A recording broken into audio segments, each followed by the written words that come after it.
Welcome back. Before we move to our final activity together, we wanted to highlight the resource guide available below from the Mayor's Office of Immigrant Affairs.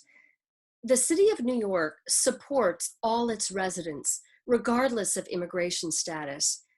Access to help in over 200 languages is a phone call or click away.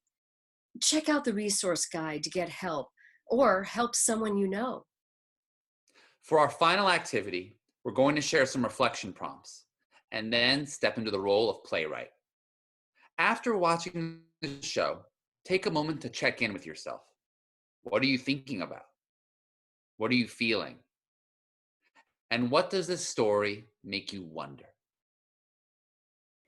Also, how did watching a recording of a play change your experience as an audience member compared to a live event in a theater?